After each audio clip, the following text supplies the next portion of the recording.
আসসালামু আলাইকুম প্রিয় শিক্ষার্থী, তোমরা সবাই কেমন আছো? আশা করি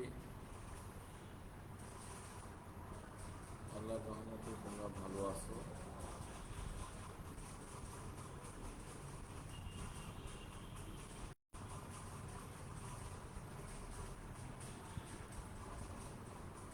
আজকে আমরা ইলেকট্রিক্যাল এবং পাওয়ার ডিপার্টমেন্টের চতুর্থ অধ্যায়ের শর্ট সার্কিট হিসাবকরণ এই পদ্ধতি আমরা করতে থাকব।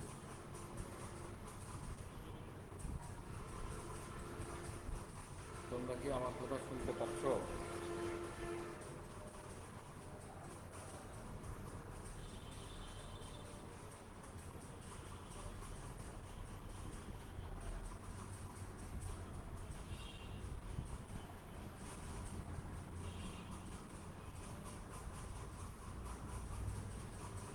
মাসুম রানা এবং রাশেদ,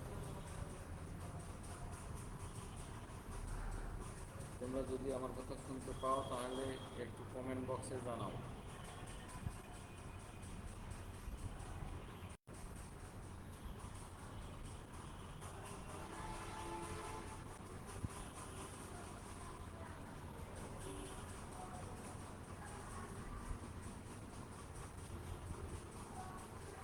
ভিডিও আমি দেখতে পাচ্ছি ইন্টারাপ্ট হচ্ছে।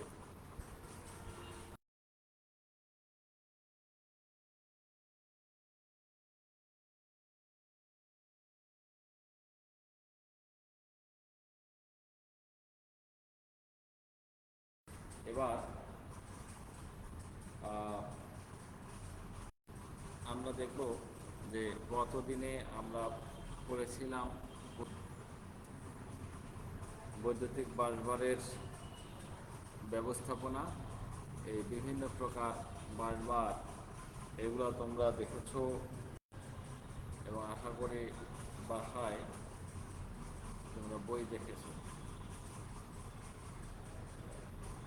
আমরা গতদিনে কয়েক ধরনের বাসবারের সুবিধা অসুবিধা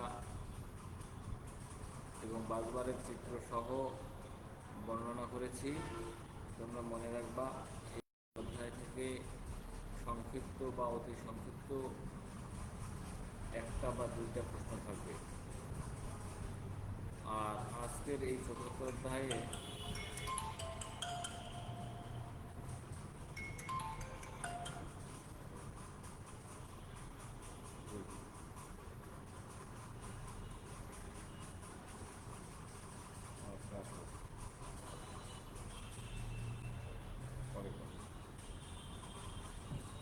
এবার আমরা দেখব যে শর্ট সার্কিট ফল্ট। তোমাদেরকে দ্বিতীয় অধ্যায়ে তোমরা দেখেছো যে শর্ট সার্কিট ফল্ট কয় ধরনের বা বৈদ্যুতিক ফল্ট কি কত প্রকার ও কী কী।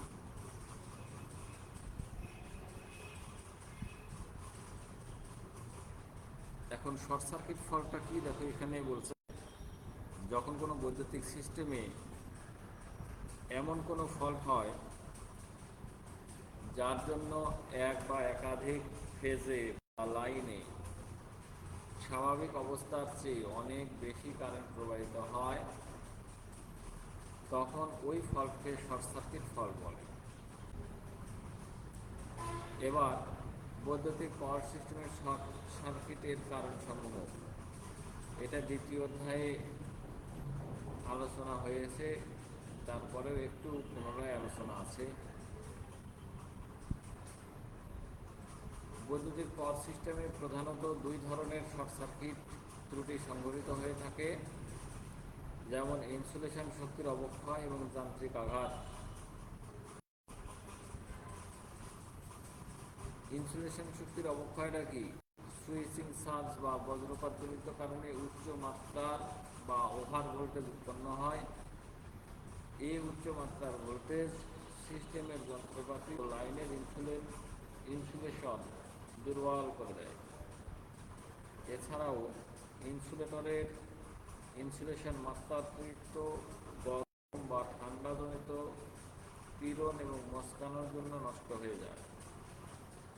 এসব কারণে ইনসুলেশন শক্তির অবক্ষয় ঘটে এবং মারাত্মক দুর্ঘটনা ঘটে। যান্ত্রিক আঘাতটা কী?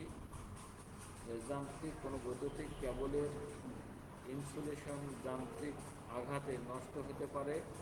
এতে কন্ডাক্টর ও আর্থের মধ্যে অথবা কন্ডাক্টরগুলোর মধ্যে শর্ট সার্কিট হতে পারে।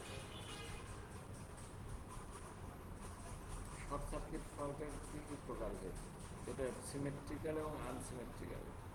সিমেট্রিক্যাল ফল্টের এগুলো আলোচনা গত ক্লাসে হয়েছে, এই জন্য আমি আর যাচ্ছি না। তারপরেও সিমেট্রিক্যাল ফল্টে দেখো 3টি ফেজে, প্রতি ফেজে সমপরিমাণ ফল কারেন্ট প্রবাহিত হয়,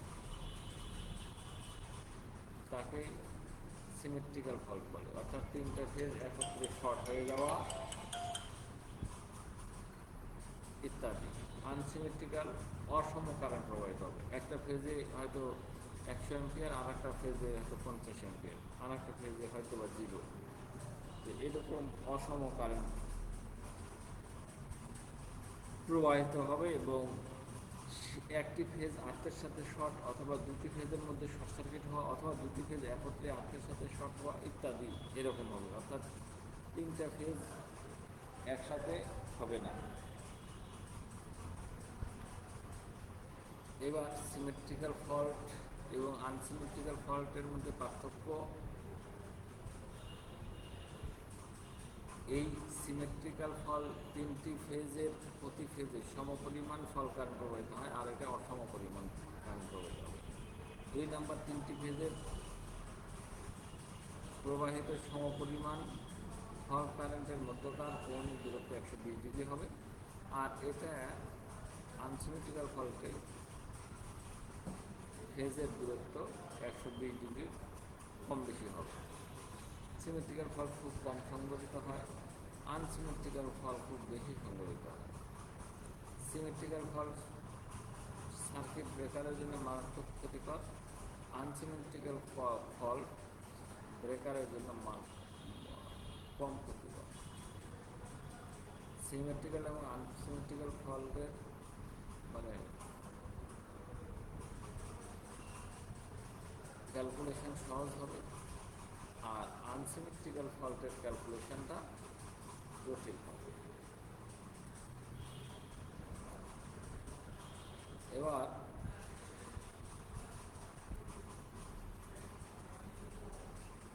শর্ট সার্কিট কারেন্ট নিরূপণ পদ্ধতি। আমরা আগেই বলেছিলাম যে এই সুইচ গিয়ার এই সাবজেক্টটা পড়ে কী হবে, পড়ে এটা হবে যে আমাদের ওভারহেড লাইন অথবা আন্ডারগ্রাউন্ড লাইনের শর্ট সার্কিট হলে সেই তার ফল্ট কারেন্টটা শর্ট সার্কিট কারেন্ট কত অ্যাম্পিয়ার হবে এইটা নিরূপণ করা সম্ভব হবে, এবং পাশাপাশি সার্কিট ব্রেকারের সাইজ, কেবলের সাইজ, কেবল বা তারের সাইজ ইত্যাদি নিরূপণ করা সম্ভব হবে।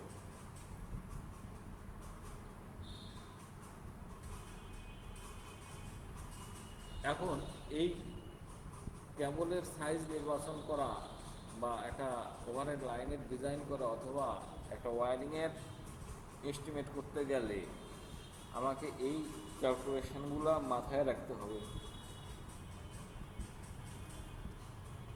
যে কীভাবে আমরা একটা সার্কিট ব্রেকার অনেক সময় বলি 30 অ্যাম্পিয়ার বা 60 অ্যাম্পিয়ার বা 100 অ্যাম্পিয়ার দিতে হবে।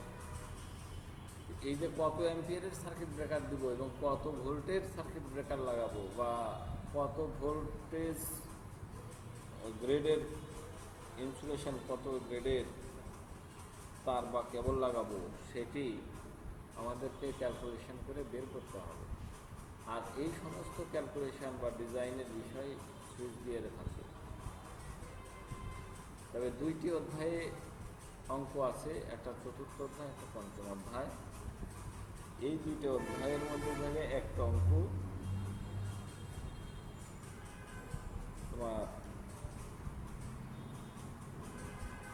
ফাইনাল পরীক্ষায় থাকার সম্ভাবনা আছে। এবার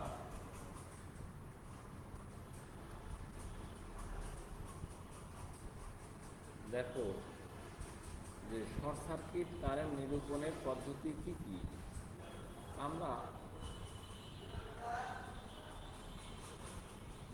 তিনটা পদ্ধতি সাধারণত দেখে থাকি।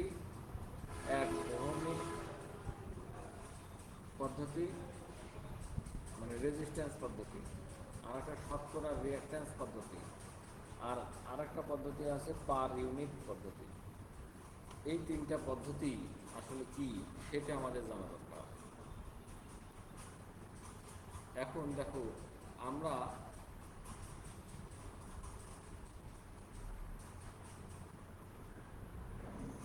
সাধারণত পার ইউনিট বা শতকরা রিঅ্যাক্ট্যান্স পদ্ধতিতে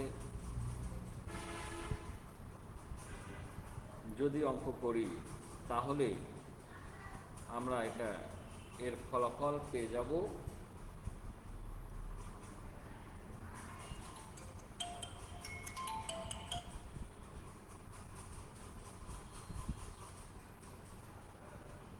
এবার প্রিয় শিক্ষার্থী, তোমরা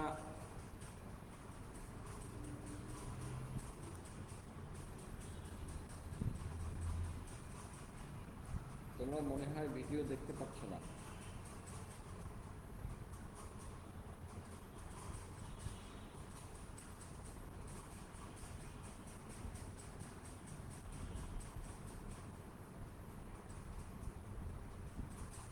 আমাকে কি তোমরা শুনতে পাচ্ছ?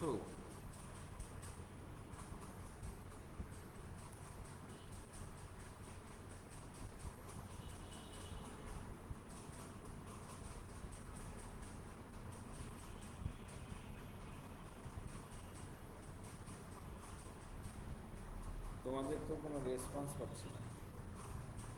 এরপরে দেখো শতকরা রিঅ্যাক্ট্যান্স পদ্ধতি। আমরা সাধারণত এই পদ্ধতিতেই বেশিরভাগ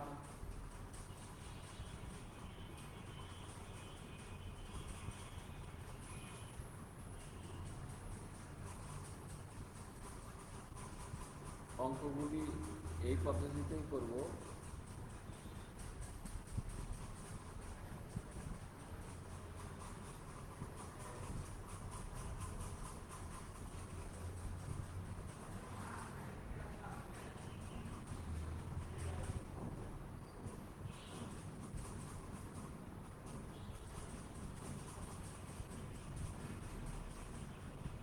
আমিনুল ইসলাম,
এবার দেখো যে শতকরা রিঅ্যাক্ট্যান্স পদ্ধতি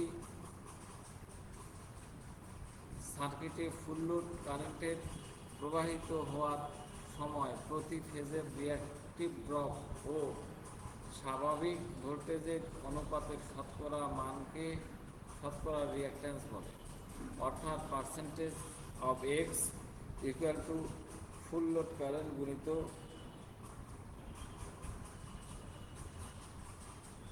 ট্রান্সফরমার বা জেনারেটর এর নিজস্ব রিঅ্যাকট্যান্স ভাগ প্রাইমারি ভোল্টেজ বা সাপ্লাই ভোল্টেজ ইন্টু 100। এখন আমরা প্রমাণ করব যে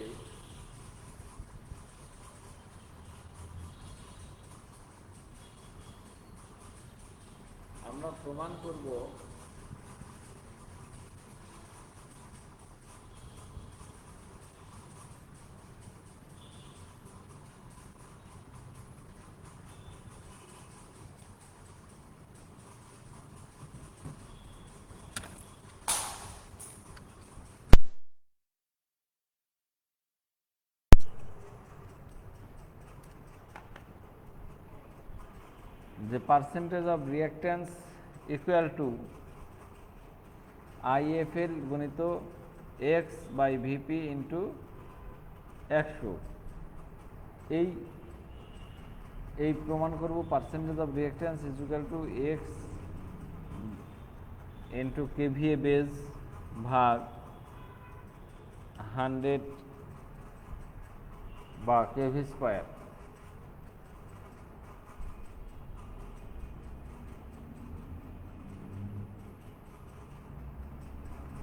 আমরা জানি যে percentage of reactance equal to IFL into X by VP. এখানে এক্স হলো শতকরা রিঅ্যাকট্যান্স,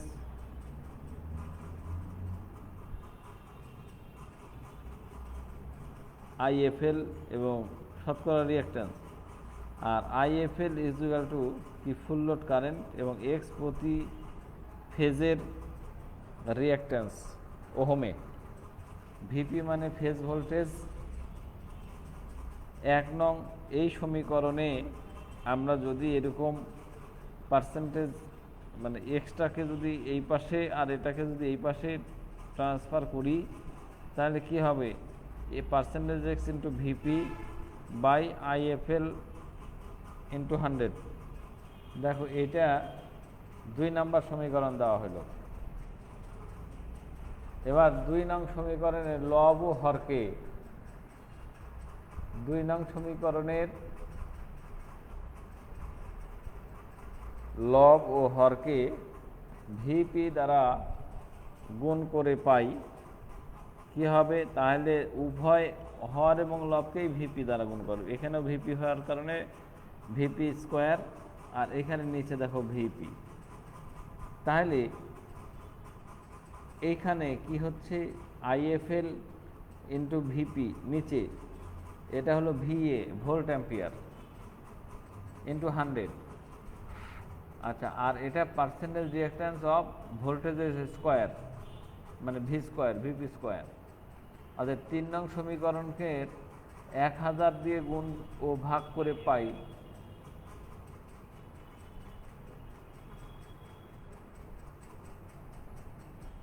তাহলে ইন্টু এখানে এই পার্সেন্টেজ এক্স ইন্টু এই উপরে নিচে দেখো 1000 দিয়ে গুণ করেছে। এখন এইটাকে করলে কি কেভিএতে চলে আসবে, অর্থাৎ কেভি সমান সমান ভোল্টেজ ভাগ 1000 কিলো ভোল্টেজ, মানে এটা কেভিতে চলে আসবে। এখানে ভিএ আছে, এটা ভিএ মানে এটা কিন্তু ভোল্টেজ এবং অ্যাম্পিয়ার। এরপরে দেখো এই 1000 দিয়ে গুণ করার কারণে এখানে কে চলে আসলো, অর্থাৎ 1 কিলো মানে 1000, অর্থাৎ কিলো বাইট। ওই যে মোবাইলের ডাটা আমরা ব্যবহার করার সময় দেখি যে কত কিলো বাইট, কত মেগাবাইট বা এমবি এবং কত গিগাবাইট, এই কে আসছে 1000 দিয়ে ভাগ করলে কিলো বাইটে চলে আসছে। এবার দেখো বেস কেভিএ এর সাপেক্ষে শতকরা রিঅ্যাকট্যান্স, যদি এই কেভি এ বেজ যদি ধরি, যে কোনো একটা বেজ ভিত্তি ধরতে হবে, তাহলে percentage reactance is equal to X KVA base. এই বেস কেভিএ এর সাপেক্ষে ধরার কারণে এই কেভিএটাকে বেজ হইল, আর 10 এখানে কেভি স্কোয়ার। অতএব শতকরা reactance percentage R is equal to IFL into R by VP into 100। শতকরা ইম্পিডেন্স সমান সমান root over R square plus XS square. এবার পার ইউনিট পদ্ধতি হলো কি, কোনো রাশির প্রকৃত মান এবং উক্ত রাশির বেজ মানের অনুপাতকে পার ইউনিট মান বলে। পার ইউনিট রিঅ্যাকট্যান্স কি হবে? IFL ইন্টু এক্স ভাগ ভিপি। এটা পার ইউনিট রিঅ্যাকট্যান্সের সূত্র। এবার পার ইউনিট এবং শতকরা রিঅ্যাকট্যান্স পদ্ধতির মধ্যে পার্থক্য: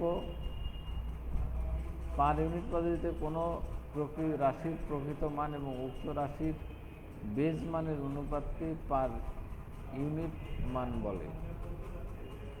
আর এখানে শতকরা পদ্ধতিতে কোনো রাশির পার ইউনিট মানকে 100 দ্বারা গুণ করলে এর শতকরা মান পাওয়া যায়।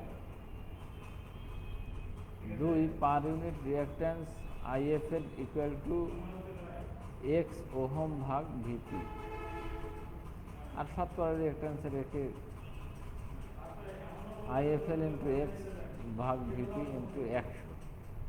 অর্থাৎ ওই পার ইউনিটকেই জাস্ট 100 দিয়ে গুণ করে দিয়েছে, তাহলে পার্সেন্টেজ রিঅ্যাকট্যান্স রয়েছে। এখন শতকরার শর্ট সার্কিট কারেন্ট সমান সমান পার ইউনিট ভোল্টেজ ভাগ পার ইউনিট ইম্পিডেন্স, অর্থাৎ V/Z। I is equal two যেমন V/R ছিল, ঠিক এখানে পার ইউনিট ভোল্টেজ ভাগ পার ইউনিট ইম্পিডেন্স মানে V/R। Short circuit current IFL is equal two ওই যে এখানে ফুল লোড কারেন্ট ইউনিটে 100 ভাগ পার্সেন্টেজ রিঅ্যাকট্যান্স। শতকরা এই পদ্ধতিতে রিঅ্যাকট্যান্সের মান নির্ণয় করা কঠিন হয় পার ইউনিট পদ্ধতিতে, আর শতকরা রিঅ্যাকট্যান্সের মান নির্ণয় করা সহজ হয়। এখন বেস কেভিএ কি? বেস কেভিএ হলো বৈদ্যুতিক নেটওয়ার্কে ব্যবহৃত বিভিন্ন যন্ত্রপাতি, যেমন generator, transformer, transmission line, reactor ইত্যাদি। কেভিএ রেটিং একই থাকে না। বিভিন্ন ডিভাইসের শতকরা রেজিস্ট্যান্স, রিঅ্যাকট্যান্স এইগুলি কি হবে? এইগুলি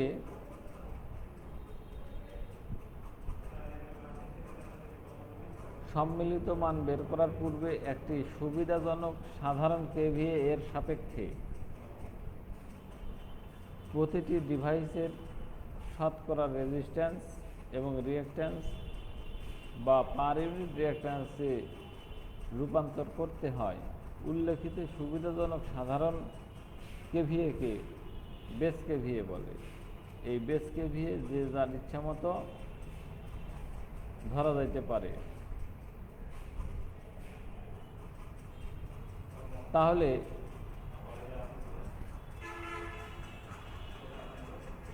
তাহলে এবার বেস কেভিএ নির্বাচন করার নিয়ম। বেস কেভিএ নির্বাচন করতে গেলে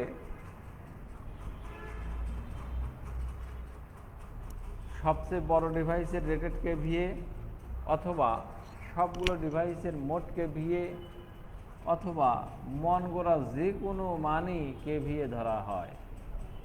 অর্থাৎ তুমি এখানে বেস কেভিএ যে কোনো কিছুই ধরতে পারো।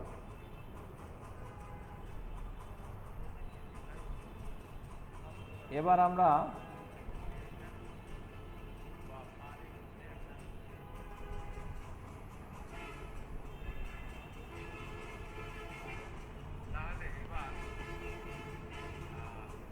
এখানে দেখব যে একটা অঙ্ক করার বা একটা ইয়ে দেখার চেষ্টা করব যে শর্ট সার্কিট এমভিএ নির্ণয়। এমভিএ আর কেভিএ কি? কেভিএ হলো কিলো ভোল্ট অ্যাম্পিয়ার, আর এমভিএ হলো মেগা ভোল্ট অ্যাম্পিয়ার।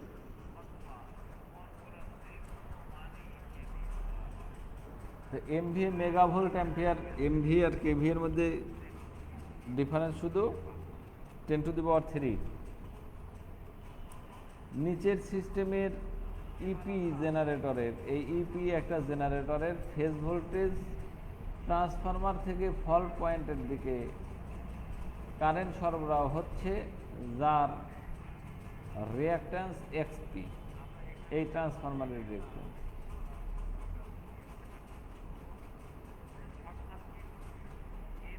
এই ধরি আমরা is equal two short circuit কারেন্টের আরএমএস মান এবং আই সমান সমান ফুল লোড কারেন্ট, পি সমান ট্রান্সফরমারের rated power, P rated power MVA. অর্থাৎ তোমরা প্রথমে সূত্র কি পড়েছিলা, পি ইকুয়াল টু ভিআই মানে ভোল্টেজ গুণিত কারেন্ট। তো এখানে ভিএ এই দুইটা দেখো ভোল্টেজ গুণিত অ্যাম্পিয়ার মানে কারেন্ট, তাহলে ওই পি একই কথা।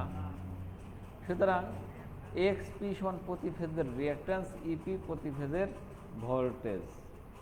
তাহলে ফল্টের সময় কি হবে, ট্রান্সফরমারের রিঅ্যাক্ট্যান্স দ্বারা ফল্ট কারেন্ট সীমিত রাখবে এবং কেবলের ইম্পিডেন্সকে নগণ্য ধরলে ওহমের সূত্র অনুযায়ী IS equal to E by V by R. এখানে ই হলো ভোল্টেজ এবং এক্স হলো রিঅ্যাক্ট্যান্স। এরপরে হর ও লবকে যদি 100 দ্বারা গুণ করি তাহলে কি পাবো, এই শর্ট সার্কিট এমভিএ ভাগ রেটেড এমভিএ সমান সমান এই যে 3√3 এটা সেটা এটা এরকম করলে এইটা আসতেছে। এটা তোমাদের বইয়ে দেখবা যে এই ক্যালকুলেশনগুলি আছে। আমরা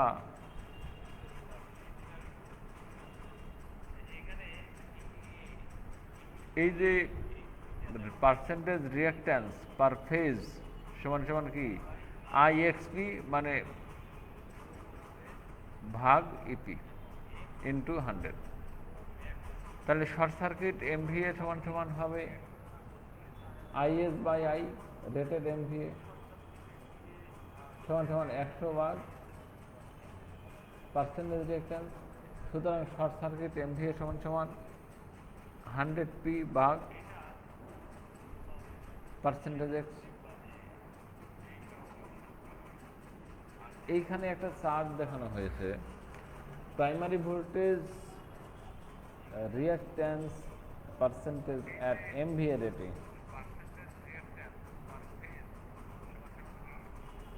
এমভিএ রেটিং যদি 2.5 হয়, 0.25 হয়, তাহলে 11 কেভিতে কত আসবে 3.5, 22 কেভিতে কত আসবে 4, 30 কেভিতে কত থাকবে 4.5, 66 কেভি থেকে আরও এরকমভাবে বাড়তে থাকবে। আমরা একটা উদাহরণ যদি দেখি তাহলে নিচের এই সার্কিটে ট্রান্সফরমারের এলভি সাইডের শর্ট সার্কিট এমভিএ নির্ণয় করো। ট্রান্সফরমারের এলভি মানে কি, এলভি হলো লো ভোল্টেজ। তাহলে এই ট্রান্সফরমারের এলভি কোনটা এখানে কি দেওয়া আছে? ট্রান্সফরমারের রেটিং সাধারণত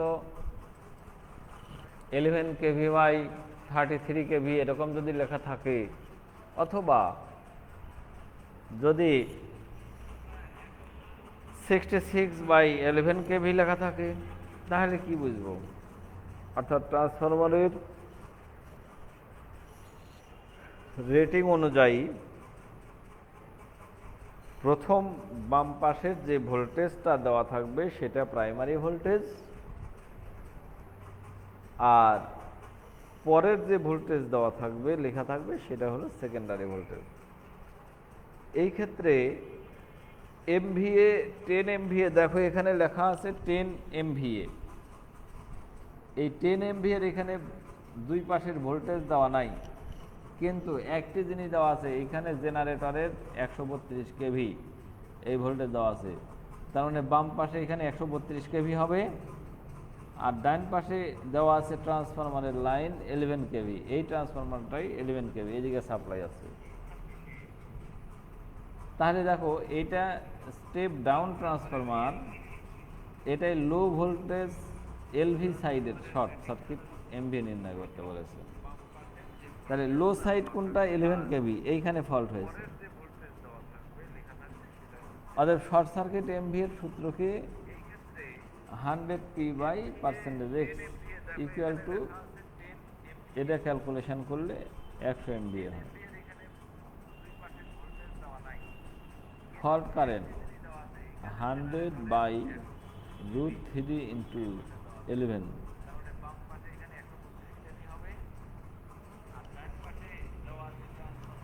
এবং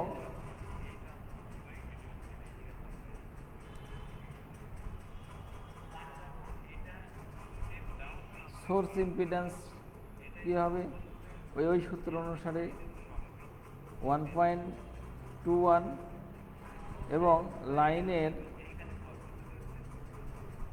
প্রতি কেবলের ইম্পিডেন্স 1 ওহম। সুতরাং ফল্ট কারেন্ট হবে, এই ফল্ট কারেন্ট হলো ওই যে E/,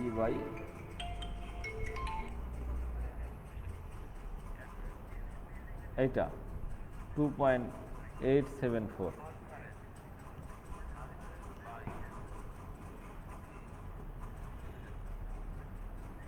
এরপরে শতকরা পদ্ধতির রিঅ্যাকট্যান্সের একটি অঙ্ক তোমাদেরকে আগামী ক্লাসে আমরা এটা দেখাবো, যে এই যে অঙ্কটা কিভাবে আসলো, এই যে একটা উদাহরণ করে দেখাবো সলভ করে। তো এই পর্যন্ত আজকে তোমরা আমার সাথে থাকার জন্য ধন্যবাদ। ব্রডব্যান্ড লাইনে থাকা সত্ত্বেও যদি ভিডিও ইন্টারাপ্ট হয়, আমি দেখতে পাচ্ছি 2বার ইন্টারাপ্ট হয়েছে ইতিমধ্যেই, তো এখানে আমার কী বা করার আছে, তো এই বিষয়গুলি তোমরা ক্ষমা সুন্দর দৃষ্টিতে দেখবে। আর শেষ কথা হলো যে বাসায় তোমাদের পড়ালেখা